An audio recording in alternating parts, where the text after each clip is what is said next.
আপনারা হ্যান্ডবিলে পড়েছেন। আমার আজকে বক্তব্যের বিষয় মানুষ সৃষ্টির রহস্য ও ইবাদতের গুরুত্ব। আমি বিষয়টা এ কারণে বেছে নিয়েছি, কমিটি যখন আমাকে জিজ্ঞাসা করলেন, যেহেতু আজকে মসজিদের জলসা, আর মসজিদের সবচেয়ে যেটা বড় ইবাদতের জায়গা, যেটা প্রয়োজন মসজিদে, সেটা হচ্ছে নামাজ। মুসলমানের উপরে সবথেকে অপরিহার্য কর্তব্য যতগুলো ইবাদত আছে, তার মধ্যে অন্যতম হচ্ছে নামাজ। আর এই ফরজ নামাজ আমাদেরকে মসজিদে আদায় করতে হবে আযান শোনার পরে। সেহেতু মানুষকে গিয়ে মসজিদে ইবাদত করতে হবে। তাই বক্তব্যের বিষয় মানুষ সৃষ্টির রহস্য ও ইবাদতের গুরুত্ব। স্রষ্টা ব্যতিরেকে সৃষ্টিকে কোনো মতেই ভাবা যায় না। যে আয়াত আমি আপনাদের সামনে পড়েছি, পবিত্র কোরআন সূরা বাকারা আয়াত নাম্বার 21, ইয়া আইয়ুহান নাস উবুদু রাব্বাকুমুল্লাযী খালাকাকুম ওয়াল্লাযীনা মিন ক্বাবলিকুম লাআল্লাকুম তাত্তাকুন। মহান আল্লাহ বলেন, ইয়া আইয়ুহান নাস, হে সারা পৃথিবীবাসী, উবুদু, দাসত্ব করো, ইবাদত করো, রাব্বাকুমুল্লাযী খালাকাকুম ওয়াল্লাযীনা মিন ক্বাবলিকুম, যিনি তোমার এবং তোমাদের পূর্ববর্তী গণের স্রষ্টা, অর্থাৎ মানব স্রষ্টার তোমরা ইবাদত করো। স্রষ্টা কে? আমাদের স্রষ্টা। কেমন তিনাকে আমরা চিনব? কেমন তিনি আমাদের সৃষ্টি করলেন? আল্লাহ রাব্বুল আলামিন বলছেন, তিনি আমাদেরকে সৃষ্টি করেছেন রহস্য কৌশল। তিনি বলছেন, ওয়াফিল আরদি আয়াতুল লিল মুকিনিন ওয়া ফি আনফুসিকুম আফালা তুবসিরুন। কে তুমি খুঁজিছ জগদীশে ভাই আকাশ পাতাল জুড়ে, কে তুমি খুঁজিছ বনে জঙ্গলে, কে তুমি পাহাড় চূড়ে, ভাই ঋষি দরবেশ বুকের মানিকে বুকে রেখে তুমি খুঁজিছ দেশ দেশ। ইচ্ছা অন্ধ আঁখি খোলো, দেখো দর্পণে নিজেকায়, দেখিবে তোমার অবয়বে পড়েছে তাহার ছায়া। সকলের মাঝে প্রকাশ তাহার, সকলের মাঝে তিনি, আমাকে দেখিয়া আমার অদেখা জন্মদাতারে চিনি। বন্ধুরা আমার, লিখা লিখত ব্যতিরেকে, চিত্র চিত্রকর ব্যতিরেকে, ইমারত মিস্ত্রি ব্যতিরেকে, শিল্প শিল্পী ব্যতিরেকে কোনো মতেই কল্পনা করা যায় না। এ সুবিশাল জগৎ তথা জগৎবাসীকে একজন স্রষ্টা ব্যতিরেকে কোনো মতেই কল্পনা করা যায় না। একটু ক্লিয়ার করে বলার চেষ্টা করে, ঘড়ি টাইম দিচ্ছে, এই ঘড়ির নিশ্চয় একজন কারিগর এবং কারখানা আছে। লাইটটা আলো দিচ্ছে, নিশ্চয় এই লাইটের কারিগর এবং কারখানা আছে। মাইকের নিশ্চয় কারিগর এবং কারখানা আছে, মাইকটা আওয়াজটাকে তুলে নিয়ে যাচ্ছে।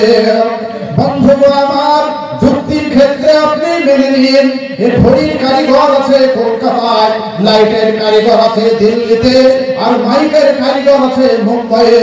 এবার আমি আপনাকে জিজ্ঞাসা করি, মাইক মানের কারিগরটা কোথায়? আমি আপনাকে জিজ্ঞাসা করি, যারা ইউটিউব বন্ধু আমার ছোট ছোট ভাইরা এখানে বসে আছে, বলুন তাদের কারিগরটা কোথায়? যতগুলো লোক আপনারা আমার সামনে শ্রোতা বসে বসে আছেন, আপনি আপনাকে জিজ্ঞাসা করুন, আপনার কারিগরটা কোথায়? কারখানাটা কোথায়? মাইক লাইট ঘড়ির কারিগর আছে, কারখানা আছে। আপনারা বলুন, ওগো পৃথিবীবাসী, ওগো গ্রামবাসী, ওগো গঙ্গাপুর গ্রামবাসী, ওগো ভাবনা গ্রামবাসী, ওগো নেতাজি মোড়ের মানুষেরা, নরনারী নির্বিশেষে আপনারা আপনাদেরকে জিজ্ঞাসা করুন, পৃথিবীর কোন কারখানা থেকে আপনার জন্ম হয়েছে? কোন কারিগর আপনাকে জন্ম দিয়েছে? সারা জীবন যদি আপনারা ঘুরে ঘুরে বেড়ান, সারা পৃথিবীতে কোথাও মানুষ তৈরির কারখানা এবং কারিগর খুঁজে বের করতে পারবেন না। যে আল্লাহ রাব্বুল আলামিন আমাদেরকে সৃষ্টি করেছেন, যিনি আমাদের কারিগর, আল্লাহ কোরআনে বলছেন সূরা আল ইমরান 6 নম্বর আয়াতে তিনি বলছেন, হুয়াল্লাযী ইউসাউবিরুকুম ফিল আরহাম কাইফা ইয়াশা। তিনি আল্লাহ, ইউসাউবিরুকুম, আল্লাহ বলছেন আমি তোমাদেরকে বানাই, আমি তোমাদেরকে তৈরি করি ফিল আরহাম, তোমাদের মায়ের পেট নামক কারখানাতে। কাইফা ইয়াশা, যাকে যেমন করে খুশি তাকে তেমন করে। এই আয়াত দ্বারা প্রমাণিত হয় মহান আল্লাহ হচ্ছে মানুষ সৃষ্টির কারিগর, আর আমাদের মায়ের পেটটা হচ্ছে পেট কারখানা, মায়ের পেটটা হচ্ছে মানুষ তৈরির কারখানা, আর আল্লাহ হচ্ছেন কারিগর। আল্লাহ রাব্বুল আলামিন মায়ের পেট নামক কারখানাতে সারা পৃথিবীর মানুষগুলোকে তিনি নিয়ে এসেছেন মায়ের পেট ভরা করে। মহান আল্লাহ অন্যত্র বলছেন, আল্লাহ রাব্বুল আলামিন বলছেন ফি আইয়ে সূরাতিন মা শাআ রাকাবাত। আল্লাহ রাব্বুল আলামিন যে আকৃতিতে চেয়েছেন, যেভাবে চেয়েছেন সেভাবেই তোমাদেরকে নিয়ে এসেছেন এই পৃথিবীতে। ফি আইয়ে সূরাতিন মা শাআ রাকাবাত। এখানে যতগুলো সূরা, যতগুলো চেহারা আছে সবাই সবারই দিকে একবার একবার করে তাকিয়ে তাকিয়ে দেখেন একজনের সঙ্গে আরেকজনের চেহারার মিল আছে কিনা। যতজন শ্রোতা এখানে বসে আছেন একজনের সঙ্গে আরেকজনের চেহারার মিল নাই। আমার মা, আমার বোনেরা আড়ালে বসে আছেন, যতগুলো মা বোন বসে আছেন কোন নারীর সঙ্গে কোন আরেকজন নারীর চেহারার মিল নাই। সম্মানীয় বন্ধুবর, আনোয়ারুল হক ভাইজি সাহেবের চেহারার সঙ্গে কুতুবউদ্দিন সাহেবের চেহারার মিল নাই। বড় ভাই আব্দুল্লাহ সালাফি সাহেবের চেহারার সঙ্গে আনোয়ারুল হক ভাইজি সাহেবের চেহারার মিল নাই। পৃথিবীতে যতগুলো আলেম ওলামা আছে, মাস্টার, ডাক্তার, ইঞ্জিনিয়ার, ব্যারিস্টার, নর নারী বিশেষে একজনের চেহারার সঙ্গে আরেকজনের চেহারার মিল নাই। আপনারা বলবেন ভাই আফজাল হোসেন, আমরা দেখেছি সলেহডাঙ্গা মাদ্রাসার হেড মাওলানা আব্দুল গাফফার সাহেব যিনি মারা গেছেন, আর কিলারি ভাই আব্দুল সত্তার সাহেব 99% দেখতে একই রকমের ছিলেন। আপনারা দেখেছেন আব্দুল গাফফার সাহেবকে, আপনারা অবশ্যই দেখেছেন। এখানকার 80% মানুষ উনার ভাই, আমি নিজেও দেখেছি আব্দুল সত্তার সাহেব উনার ভাই মাওলানার সঙ্গে 90% চেহারা মিল।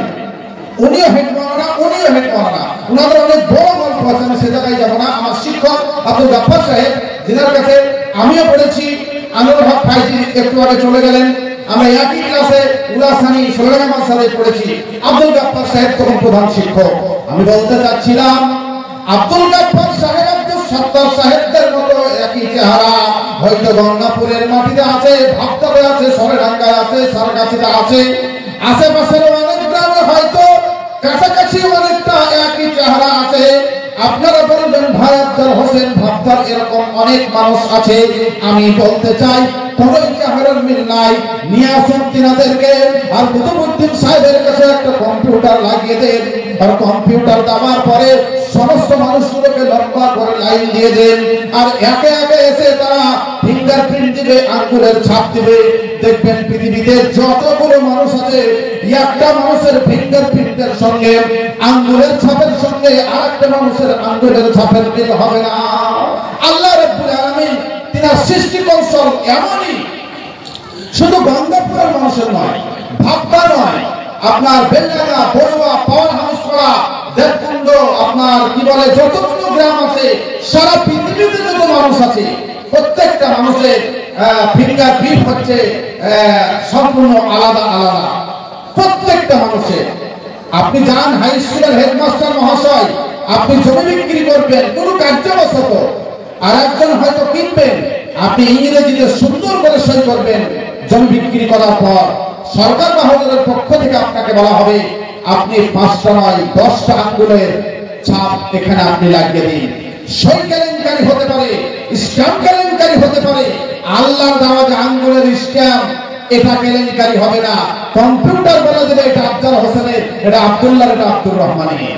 আল্লাহ রাব্বুল আলামিন বলছেন ফি আইয়ি সূরাতিন মা শাআ রাকাবাত। আল্লাহ রাব্বুল আলামিন পৃথিবীর প্রত্যেকটা মানুষকে যে আকৃতি দিয়েছেন সেভাবেই তাদেরকে তিনি বানিয়েছেন। তাই আল্লাহ কোরআনে বললেন, মানুষ স্রষ্টা বলতে চাইলেন আমি আল্লাহ তোমাদেরকে মায়ের পেট কারখানায় তৈরি করেছি। কাইফা ইয়াশা, যাকে যেমন করে খুশি তাকে তেমন করে তৈরি করেছে। কাউকে পূর্ণাঙ্গ করে, কাউকে বিকলাঙ্গ করে, কাউকে সুশ্রী করে, কাউকে কুশ্রী করে, কাউকে নর করে, কাউকে নারী করে। এখানে হয়তো অনেকে আপনার অন্ধ, কেউ বিকলাঙ্গ, কারো হাত নেই, কারো পা নেই, আবার কারো সুন্দর ঝাঁ চকচকে সুন্দর চেহারা। আমার মহান আল্লাহ যাকে যেমন করে খুশি চেয়েছেন তাকে তেমন করে পৃথিবীতে পাঠিয়েছেন। কাউকে নর করে পাঠিয়েছেন, কাউকে নারী করে পাঠিয়েছেন। আল্লাহ যদি সৃষ্টি কৌশলের মাধ্যমে কোন মায়ের পেট থেকে 5টা মেয়ে নিয়ে আসার ইচ্ছা করেন, সারা পৃথিবীর কোন চিকিৎসকগণ মায়ের পেট থেকে একটা পুত্র সন্তান নিয়ে এসে দেখাতে পারবেন না।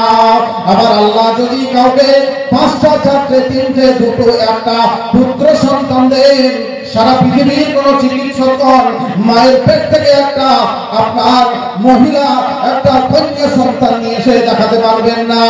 আল্লাহ যদি কোন মাকে সন্তান না দেন, নিঃসন্তান করে রাখেন, পৃথিবীতে কোটি কোটি টাকা ব্যয় করলে একটা হ্যান্ডিক্যাপ ছেলে নিয়ে এসে চিকিৎসকগণ দেখাতে পারবে না। আল্লাহ দলিল পেশ করছেন কোরআনে সূরা সূরার 49 এবং 50 নম্বর আয়াতে আল্লাহ বলেন, ইয়াহাবু লিমান ইয়াশাউ ইনাসা ওয়া ইয়াহাবু লিমান ইয়াশাউ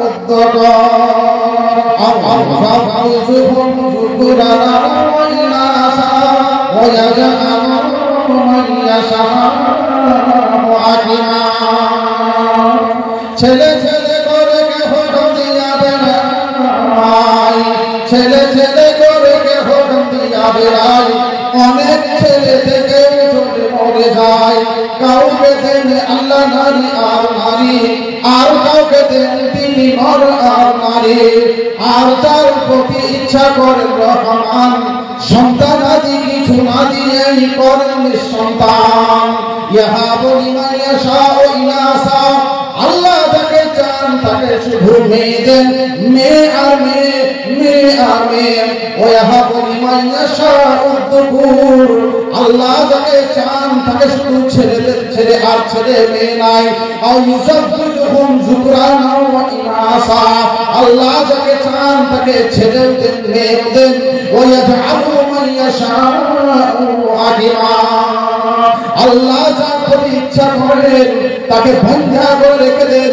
ফেরত যাওয়ার পরে 1 কোটি টাকা ব্যয় করে একটা ছেলেও ডাক্তারগণ তাকে উপহার দিতে পারে না। ভাই আমার বন্ধুরা, নিশ্চয় আপনাদের গ্রামে এমন ব্যক্তি আছেন বহু টাকা খরচ করার পরে নিঃসন্তান। ভাই আমার বন্ধুরা, বলতে চাচ্ছিলাম মহান আল্লাহ তিনি হচ্ছেন মানব স্রষ্টা, আমাদের তিনি সৃষ্টি করেছেন। তিনার সুকৌশল এমনই যেখানে পৃথিবীর চিকিৎসালয়ে কোনো কলম চলে না। আমার আল্লাহ বলতে চেয়েছেন এটা। বন্ধু আমার, আল্লাহ বলছেন ফাইন্না খালাকনাকুম মিন তুরাবিন সুম্মা মিন নুতফাতিন সুম্মা মিন আলাকাতিন সুম্মা মিন মুযগাহ। মহাবৈজ্ঞানিক আল্লাহ তুমি, মহাবৈজ্ঞানিক আল্লাহ তুমি সৃষ্টি করেছো মরে।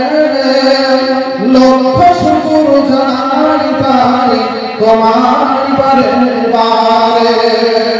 চন্দ্র সূর্য ঘুরছে সদা দিবানিশি ভর, গ্রহ তারাই শোভা দেখে আকাশ মাথার পর। হাত পা চোখ নাক সবই তোমার দান, অন্তর থেকে আসে প্রভু শ্রুতির গান। মায়ের পেটে যখন শিশু, জলের পেটে মাছ, ভূমির পেটে কত সম্পদ, লাখ রকমের গাছ। মদের যৌবন ফুলাবন্ন, মদের যৌবন ফুলাবন্ন, পারি না রাখতে ধরে। এই তো তোমার মহাবিজ্ঞান মিশবে মাটির ঘরে। আয়াতের তর্জমা আমি করব সূরা হজ আয়াত নম্বর 5। মানব সৃষ্টির রহস্যের উপর আমি আলোচনা করছি, তবে 2 মিনিট একটু সময় চেয়ে নিই আপনাদের কাছে। আজকে মসজিদের উন্নতি গল্পে জালসা, আপনাদের মনে আছে, আপনারা হ্যান্ডবিলে পড়েছেন। আজকে জালসা প্রধানত তাদের যেটা উদ্দেশ্য, মসজিদের যথেষ্ট কিছু কাজ বাকি আছে, সেই কাজটাকে শেষ করার উদ্দেশ্যে আপনাদের আজকের এই জালসার প্রধান উদ্দেশ্য। আমি 2 মিনিট সময় চেয়ে নিই, 2টো কাগজ আমার হাতে আছে, একটু ঘোষণা দিয়ে আমি এই আয়াতের জায়গায় এসে আমার বিষয়ের উপরে আবার আমি আলোচনা করব ইনশাআল্লাহ। আমরা মসজিদের উন্নতি কল্পে যে জালসাতে আমরা উপস্থিত আছি, মসজিদের উন্নতি যে মনিরুজ্জামান মাশাআল্লাহ 4.5 কাঠা জমি উনি দান করছেন। আলহামদুলিল্লাহ, মাশাআল্লাহ, আলহামদুলিল্লাহ, জাযাকাল্লাহু খাইরাল জাযা ওয়া আহসানাল জাযা। মনিরুজ্জামান নিশ্চয় এই গ্রামেই বাড়ি, 4.5 কাঠা জমি দান করছেন উনি মসজিদের জন্য। ইতিপূর্বে শুধু লিখাই হয়েছে, আমাদের আলোচনার ফাঁকে ঘোষণা দেওয়ার মতো আমরা সুযোগ নিইনি। এখন রাত্রি যথেষ্ট হয়েছে, কমিটিগণ এ পর্যন্ত যাদের দান হাতে পেয়েছেন আমার হাতে নিয়ে এসে তারা পৌঁছে দিচ্ছেন। আমি আপনাদের সামনে ঘোষণা করছি মাত্র, এখানে তাহাজুল হক 3 কাঠা জমি দান করছেন। আলহামদুলিল্লাহ, জাযাকাল্লাহু খাইরাল জাযা ওয়া আহসানাল জাযা। আপনারা সব পাওয়ারফুল ব্যক্তি গো, এখনো আল্লাহজি আপনারা যে জমি দিতে শুরু করেছেন, দানের কথা তো বলিনি, তাহলে তো বাড়ি লিখে দেবেন। আপনাদের বাড়িটা লিখে আনতে বলছি না আমি, মানে নাই চাইতে যখন তাহাজুল হক তিনি মারা গেছেন নাকি, ওনার পক্ষে তাহাজুল হক উনি ইন্তেকাল করেছেন, মারা গেছেন। ওনার ছেলে দিয়েছেন মাশাআল্লাহ 3 কাঠা জমি আব্বার জন্য। ছেলে দিচ্ছেন দান আব্বার জন্য, এ এক সুযোগ্য সন্তান। আপনারা অনেক ছেলে রেখে যাচ্ছেন, যারা মারা গেছেন অনেকেও ছেলে রেখে গেছেন।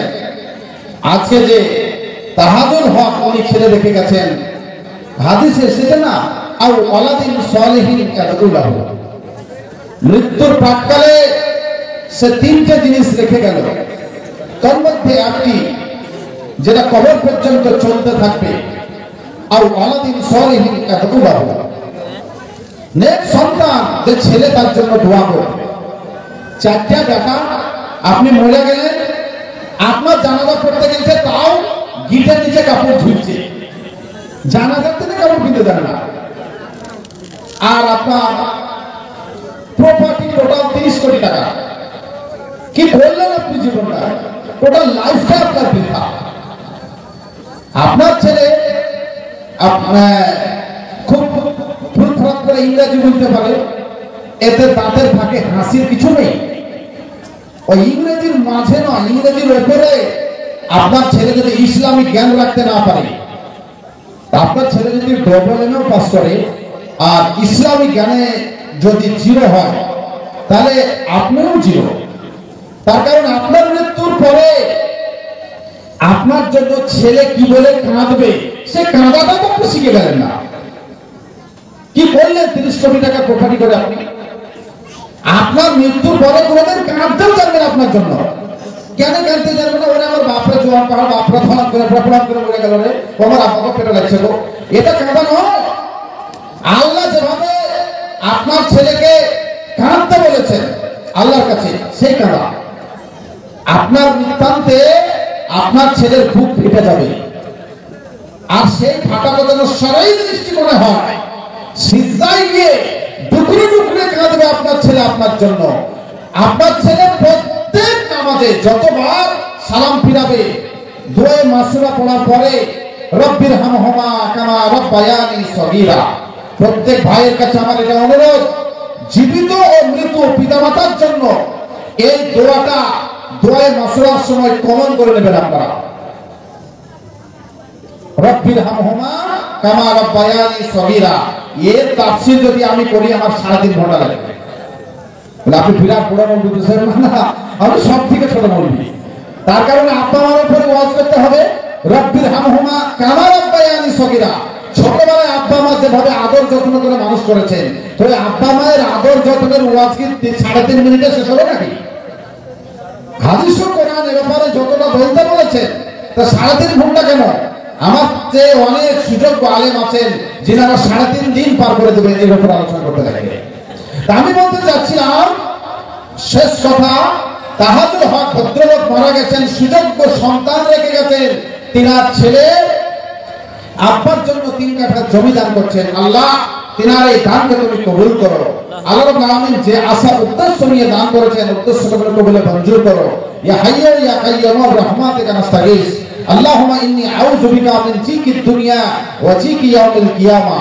রব্বানা আতিনা ফিদ দুনিয়া হাসানা ওয়া ফিল আখিরাতি হাসানা ওয়া কিনা আযাবান নার। রব্বানা তাকাব্বাল মিন্না ইন্নাকা আনতাস সামিউল আলিম। আল্লাহুম্মা সাল্লি আলাই আল্লাহুম্মা বারিক আলাই। মনিরুজ্জামান সাহেব তিনিও দিয়েছেন 4.5 কাঠা জায়গা জমি, তেনার পক্ষ থেকে আমরা পেয়েছি।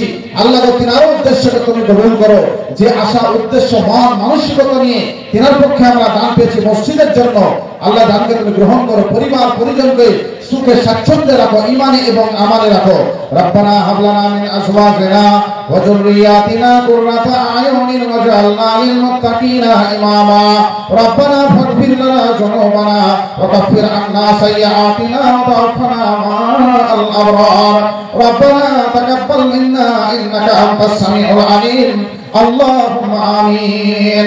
মা ও বোনেরা, ভাই ও বন্ধুরা, যারা আপনারা মসজিদকে দিব এই মানসিকতা নিয়ে এসেছেন, আমরা আপনাদের কাছে অনুরোধ রাখছি, অনেকগুলো লিখক কিনারা খাতা কলম এবং টাকা নেওয়ার জায়গা নিয়ে বসে আছেন। সোনা দানা টাকা পয়সা ছাগল ভেড়া গরু যা দিবেন, তবে গরু ছাগল এসেছেন এখানে আপনার ভাড়ার জায়গা নাই, সকালবেলায় আপনারা দেবেন মসজিদের কমিটির হাতে, আর বাকি এখন টাকা পয়সা যা দিবেন লিখে দেবেন। এটা আপনাদের কাছে আমি অনুরোধ করছি। আমি আমার বক্তব্যের জায়গায় চলে যাব। আর ঘড়িতে 11টা 5 বাজছে। আমার সময় যেহেতু দেওয়া হয়েছিল, আমার কাছে সময়টা আমার মাথায় আছে, আমি সময়ের উপরে শেষ করব।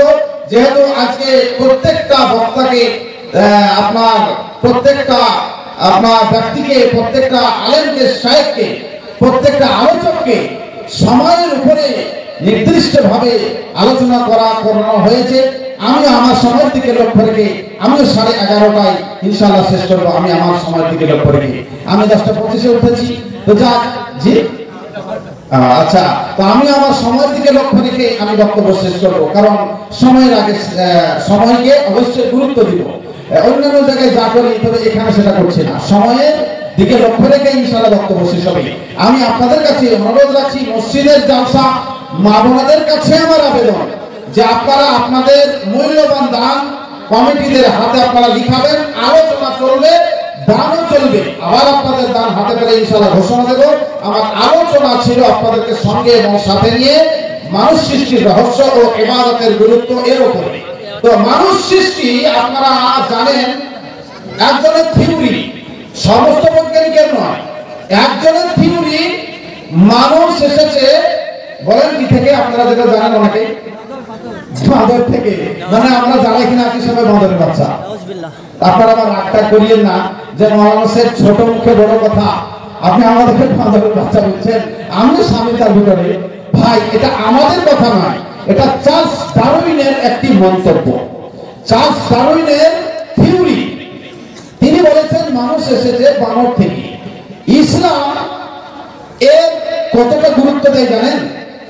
মানুষ এসেছে বানর থেকে, আপনার যিনি থিওরি পেশ করেছেন তার গুরুত্ব ইসলামে এতটাই যে ঘোড়ার ডিমের মতো। আমাদের দেশের ঘোড়ার ডিমগুলো একটু লম্বা, তো গঙ্গাপুরের ঘোড়ার ডিম গোল না চওড়া আমি জানি না, তবে আমাদের দেশে যে ঘোড়াতে ডিম পড়ে লম্বা লম্বা, মানে ঘোড়া যেরকম ডিম নেই, ইসলামে এই চার্লস ডারউইনের মতো কোনো জায়গায় ঘোড়ার ডিমের মতো গুরুত্ব। তিনি থিওরি পেশ করেছেন। আল্লাহ রাব্বুল আলামিন পবিত্র কোরআনে মানুষ সৃষ্টি, মানুষ কিভাবে এসেছে এর ফ্যাক্ট বর্ণনা করছেন। কোরআনে ফ্যাক্ট বর্ণনা করা হয়েছে, আর তিনি থিওরি বলেছেন। আপনারা শিক্ষিত জ্ঞানী গুণীজন জানেন, ফ্যাক্টের সঙ্গে থিওরির কোনোদিনই মিল হবে না। আল্লাহ রাব্বুল আলামিন পবিত্র কোরআনে মানুষ তৈরির ফ্যাক্ট বর্ণনা করছেন। فإنا خلقناكم من تراب ثم من نطفة ثم من علقة ثم من مضغة مخلقة أو غير مخلقة لنبين لكم। মহান আল্লাহ বলছেন, ফাইন্না খলাকনাকুম মিন তুরাব, পৃথিবীবাসী আমি আল্লাহ তোমাদেরকে সর্বপ্রথম মাটির উপাদান দিয়ে তৈরি করেছি। আমরা যেরকম জমিতে ধান পোঁতার জন্য জমিতেই আমরা বীজ বপন করি, কফিকে আমরা বড় করার জন্য কফির চারা পাড়াই, ধানের জন্য যেরকম ধানের চারা পাড়াই, আপনার মরিচের জন্য যেরকম মরিচের চারা পাড়াই, আল্লাহ রাব্বুল আলামিন পৃথিবীর মানুষ মানুষদেরকে তৈরি করার জন্য তিনিও মাটিতে থেকে মানুষকে তৈরি করার চারা পাড়ান। কেমন করে? বন্ধুগণ আমার, মাটি থেকে যে খাবার উৎপন্ন হয়, গম হয়, ধান হয়, আপেল হয়, কমলা হয়, নাশপাতি হয়, কলা হয়, বিভিন্ন ধরনের যে জমি থেকে খাবার তৈরি হয়, ওই খাদ্য খাবার তৈরি করে ওই খাদ্য থেকে পিতা মাতার শরীরে আল্লাহ পৌঁছে দেন। ওই খাবার খাওয়ার পরে পিতা মাতার শরীরে তৈরি হয় স্পর্মার্জন এবং ওভাম। মায়ের শরীরে তৈরি হয় ডিম্বাণু, আর পিতার শরীরে তৈরি হয় শুক্রাণু। তাই মহান আল্লাহ বললেন, ফাইন্না খলাকনাকুম মিন তুরাব, আমি আল্লাহ সর্বপ্রথম তোমাদেরকে তৈরি করেছি মাটির উপাদান দিয়ে। সুম্মা মিন নুতফা, অতঃপর আমার আল্লাহ বলছেন তোমাকে আমি তৈরি করেছি দ্বিতীয় ধাপে মায়ের পেটে নুতফা, অর্থাৎ বীর্য আকারে। সারা পৃথিবীর মানুষগুলোকে 40 দিন পর্যন্ত আল্লাহ মায়ের পেটে রেখেছেন। মহান আল্লাহ বলছেন সুম্মা মিন আলাকা, অতঃপর পৃথিবীবাসীকে আমি আল্লাহ মায়ের পেটে আলাকা রূপে তৈরি করেছি। আলাকা চিকিৎসা বিজ্ঞানের ভাষায় বলা হয়েছে ব্লাস্টোসিস্ট, যেটা হচ্ছে চোখের মতো দেখতে। সারা পৃথিবীবাসীকে দ্বিতীয় 40 দিনে আমার আল্লাহ মায়ের পেটে লাল রক্তের গোটা হিসেবে রেখেছেন। কোরআনের সূরা হজের 5 নম্বর আয়াতে আপনি খুললেই দেখতে পাবেন সুম্মা মিন আলাকা। আলাকা মানে হচ্ছে রক্তপিণ্ড, লাল একটি রক্তের গোটা। সারা পৃথিবীর মানুষগুলোকে একদা আল্লাহ মায়ের পেটে দ্বিতীয় 40 দিনে রক্তের গোটা করে রেখেছিলেন। আল্লাহ বলছেন সুম্মা মিন মুসবা, তৃতীয় 40 দিনে মানে প্রথম 40 দিনে পৃথিবীর মানুষগুলো মায়ের পেটে বীর্য, দ্বিতীয় 40 দিনে মায়ের পেটে পৃথিবীর মানুষগুলো লাল রক্তের গোটা, আর তৃতীয় 40 দিনে সুম্মা মিন মুসবা, সারা পৃথিবীর মানুষগুলো মায়ের পেটে মাংসের গোটা। সারা পৃথিবীর মানুষ চতুর্থ মানে তৃতীয় 40 দিনে মায়ের পেটে মুসবা, মাংসপিণ্ড, মাংসের গোটা। বন্ধুগণ আমার, সভাপতি সাহেব, শায়েখ সাহেব, মাওলানা সাহেব, হাজী সাহেব, নামাজি সাহেব, মাস্টার সাহেব, ডাক্তার সাহেব, সারা পৃথিবীর নর, সারা পৃথিবীর নারী, সারা পৃথিবীর মানুষগুলো মায়ের পেট কারখানাতে একদা মাংসের গোটা ছিল। আপনি ছিলেন, আপনি ছিলেন, আপনি ছিলেন, আপনি ছিলেন। পৃথিবীর মানুষ সবাই মায়ের পেটে মাংসের গোটা ছিলেন। ও আব্দুল্লাহ, ও আব্দুর রহমান, ও আব্দুল সাত্তার, ও আয়েশা, ও সালমা, ও ফাতেমা, ও তুলিকা, ও বালিকা, ও টম্পা, ও ঝম্পা, ও পিঙ্কি, ও রিঙ্কি। আমি আপনাদের জিজ্ঞাসা করতে চাই, বলুন আপনারা নরনারী নির্বিশেষে ওই মাংসের গোটা থেকে আপনার এই সুন্দর কম্পিউটার খানা, আপনার এই সুন্দর বডি খানা কে বানিয়েছেন? পৃথিবীর কোন চিকিৎসকের পক্ষে সম্ভব নয়, পৃথিবীর কোন চিকিৎসকের পক্ষে কোন মতে সম্ভব নয়। ওই মাংসের গোটা থেকে আফজাল হোসেন বানিয়ে দিবে, ওই মাংসের গোটা থেকে আব্দুল্লাহ সালাফি সাহেব বানিয়ে দিবে, ওই মাংসের গোটা থেকে আপনার ডক্টর জাকির নায়েক তৈরি করে দিবে। মাংসের গোটা থেকে কাবা শরীফের প্রধান ইমাম আব্দুর রহমান সুরাইশ মহাশয়কে বানিয়ে দেবে। পৃথিবীর কারো পক্ষে সম্ভব নয়। মহান আল্লাহ বলেন সূরা মুমিনুনের 14 নম্বর আয়াতে, আল্লাহ বলছেন ফাখালাকনাল মুযগাতা ইজামা, পৃথিবীবাসী আমি আল্লাহ ওই মাংসের গোটাকে আমি হাড়ে রূপান্তরিত করি, আর মাংসের ঘরে হাড়ে রূপান্তরিত হওয়ার পরে ফাকাসাউনাল ইজামা লাহমা, আল্লাহ বলছেন বান্দারে ওই মাংসের ওই হাড়ের উপরে মাংস চাপিয়ে দিয়ে চামড়া দিয়ে সুন্দর করে ছাউনি দিয়ে একখানা স্ট্রাকচার, একখানা বডি আমি আল্লাহ মায়ের পেট কারখানাতে বানাই। পৃথিবীর প্রত্যেকটা মানুষকে মায়ের পেট কারখানাতে এভাবে তার অবয়বটাকে, তার বডিখানাকে আল্লাহ বানিয়েছেন। ওই মানব বডিটাকে আল্লাহ বানানোর পরে মায়ের পেটে একটা সংরক্ষিত জায়গায় তিনি রেখে দিয়েছেন।